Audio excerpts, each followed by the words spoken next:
How long have you been in St. Petersburg now? Actually, I have been here for 2 weeks as of now. However, I'm working with a wonderful group of amazing people called Musica Eterna under the lead of Theodore Kurentzis. And starting September, we are based in St. Petersburg. She is very unique, very unusual, very untraditional. He is the revolutionary in classical music, I guess. So it's very fascinating to watch him discover something very new that I have not ever heard or even performed. So yeah, I'm very happy to be the part of this wonderful group. So you totally left all your roots in Pittsburgh? Yes, I was back in Pittsburgh December 2018. I was performing in Pittsburgh with the Pittsburgh Symphony with Maestro Manfred Honeck. We were doing traditionally Messiah, and that was my last performance in United States. I am back to my homeland, and I'm happy. I'm happy that I can now perform in Europe more. Unfortunately, in United States, the interest to I don't want to say classical music overall, but in particularly to my type of voice is less common than in Europe. My voice is less interested for the productions in the United States than in Europe. Is this recorded during the live performance of it? No, Fantastic Mr. Fox was recorded. It's actually the studio recording. We did it also.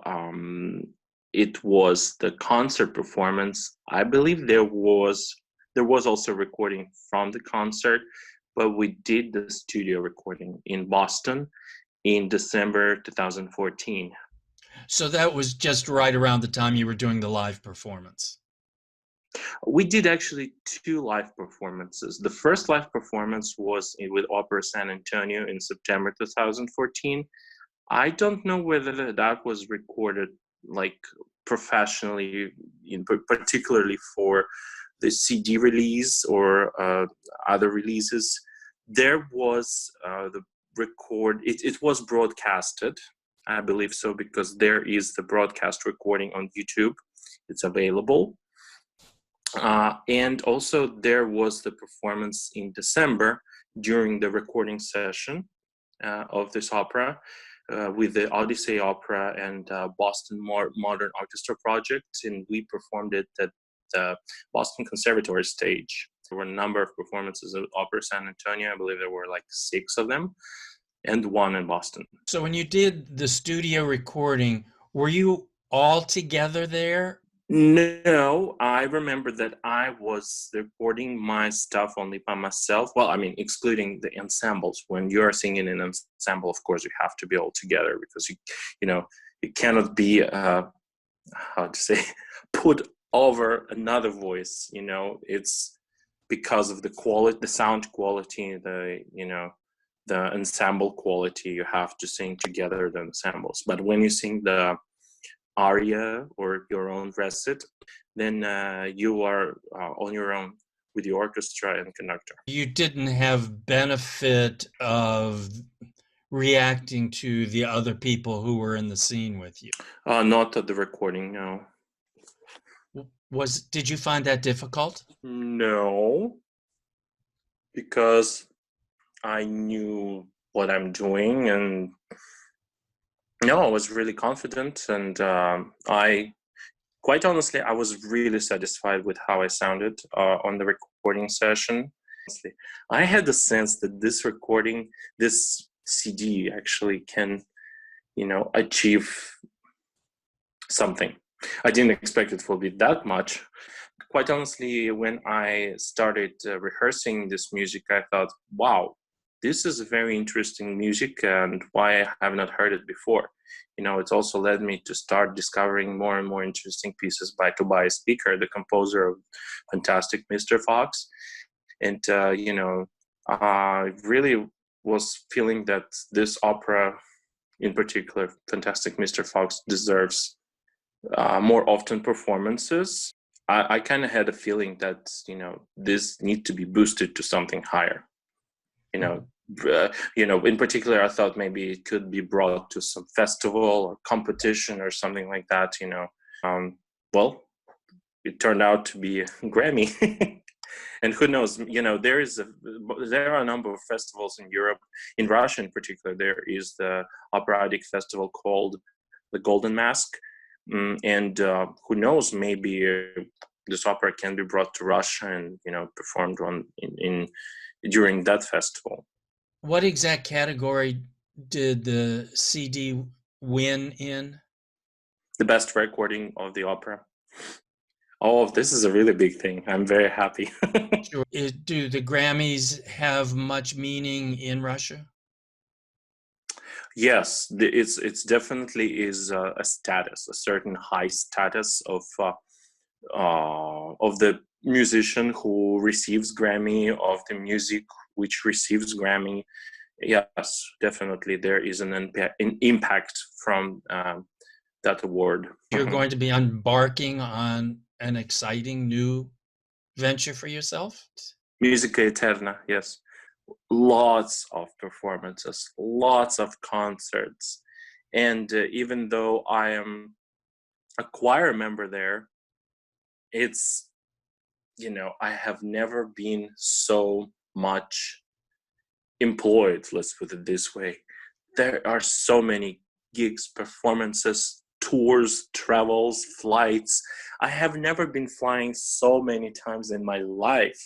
Basically, I was flying maybe during the week like 4 or 5 times. I was using planes more often than the mass transit. So, and at first, this is, of course, tiring, because when it just falls on your shoulders, you're, getting tired very quickly. But this is what I really was dreaming of. This is what the artist's life.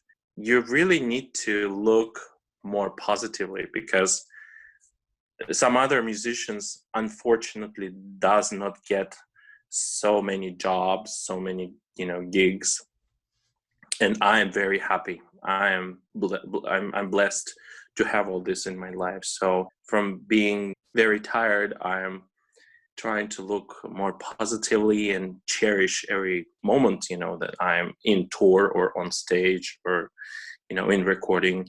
I had a 2-week break after the New Year's Eve, and you know what? I started feeling maybe 5 days or maybe in a week that I'm really missing it. This world is still spinning, is still making me float around the world with wonderful music and wonderful people around me. Talk a little bit about the ensemble and also about him. The group is quite big. I would say there are around 50 to 60 people. All of musicians has different quality. For instance, there are singers who are great ensemblists. They're kind of holding all this choir material together. There are singers who are more of a soloist singers, and they are bringing this power into this choir ensemble material. And the voices are different, but they're really smartly chosen. Our choir master Vitaly Polonsky and of course Maestro Theodor Kurenzis, they're really wise with listening and choosing the right voices that can bring different colors. I can say that we all have similar voices. Like, of course, my countertenor tone will be really kind of sticking out from the alto section, but there are other voices which can cover me, which can kind of blend me in that part in the section. Of course, the big requirement is is a good sight reading and a good hearing, because we sing a lot of contemporary music, a lot. And the contemporary, not just contemporary, a very difficult contemporary music. For instance, right now we are rehearsing some music by a modern composer from Austria. He has Russian roots, but I believe he lives in Austria. His name is Alexei Ritinsky, and he has some very extremely difficult music that requires very, very particular pitch and hearing. It's difficult. It takes, even for us, it takes lots of time to rehearse. But at the end, the result is really good. So what can I say about Maestro Kurenzis? As I said before, he's magic. He's magician. The way he interprets music is really unusual. He can go against the dynamics that are written in the scores. And, sometimes you can maybe disagree with what he's doing at the beginning, because, we cannot understand what does he has on his mind, and we cannot see the whole picture. But again, at the end, it turns out amazingly. The reaction of the audience is stunning. They're stunned. It works every time. I say, yes, you were right. Thank you so much, Maestro. You were right. And it really brings a lot of joy, to discover lots of these colors, lots of these new colors, new pictures, new paintings with him. What I really like in United States about the choir culture, the choral culture, is that often the choirs are not paying to their members, except maybe a small group, which just get paid. And those members who are not paying, they have to pay some amount of money to perform, to join the rehearsals, to perform on stage. And this encouragement is really amazing. I have not seen it before, neither in Russia nor in Europe, that people will pay to perform the concerts. And there are lots of talented people. It's unfortunate, again, because they choose another profession.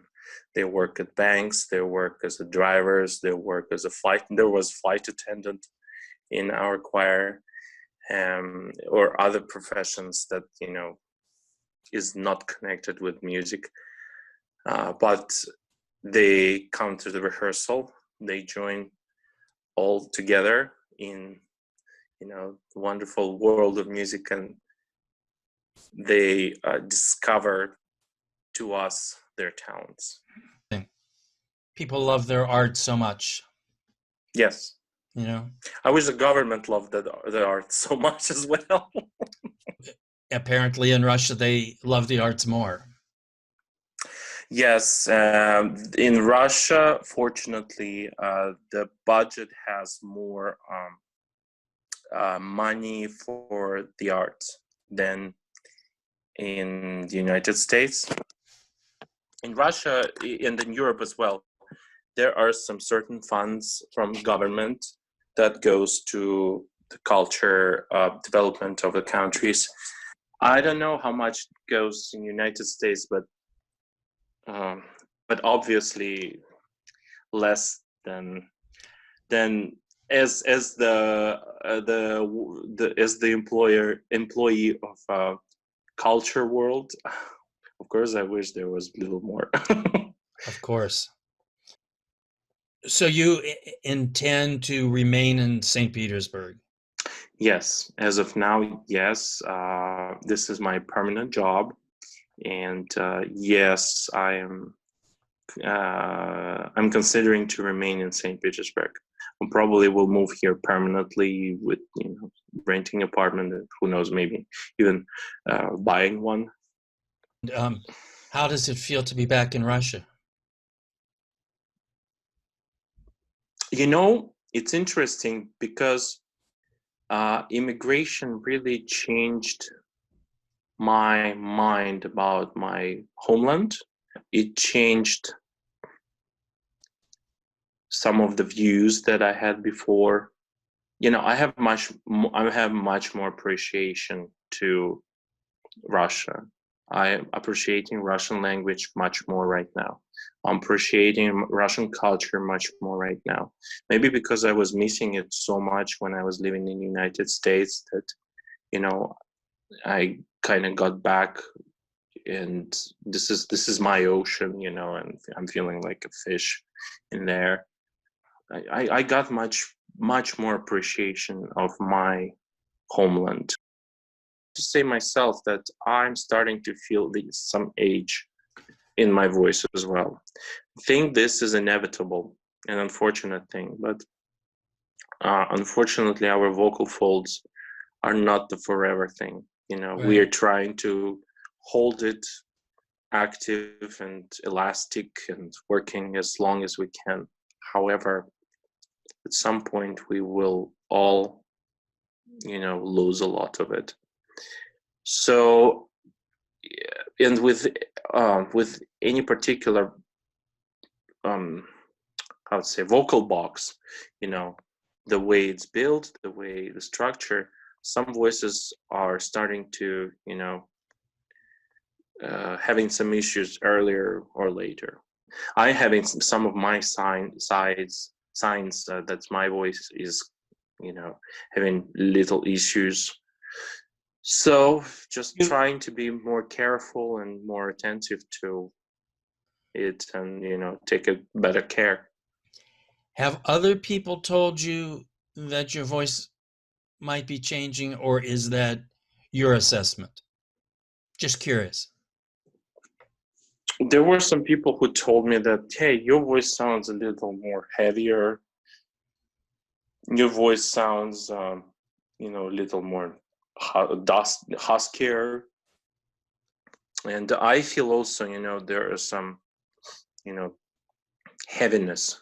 There is some heaviness in the voice. It's not as light as it used to be. Mm-hmm. I mean, it doesn't mean that I cannot, I still can approach those high notes, but it's just, more powerful, more dramatic. At some point, would you then become a tenor? No, I don't think I will become a tenor. For a tenor, you need to be almost forever young, as it for a countertenor. I mean, if voice is capable, maybe baritone. If voice is capable, maybe bass. Because lately I started having some, especially in the morning, very low notes. If you woke up one morning and you said, gee, I got to become a bass, hypothetically, would you have to go back into training?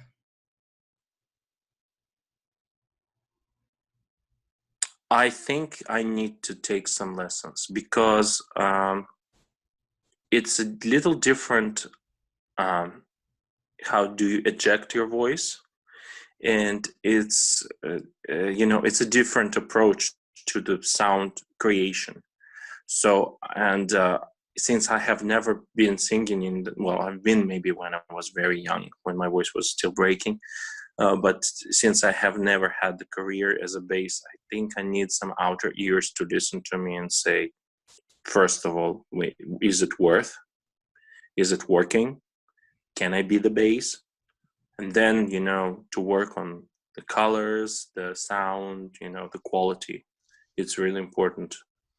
I mean, this is the same thing. I mean, there was possibility I could have become a countertenor myself, but I doubt that I would achieve such heights if I worked just by myself, if I worked without my wonderful teacher, Claudia Pinza.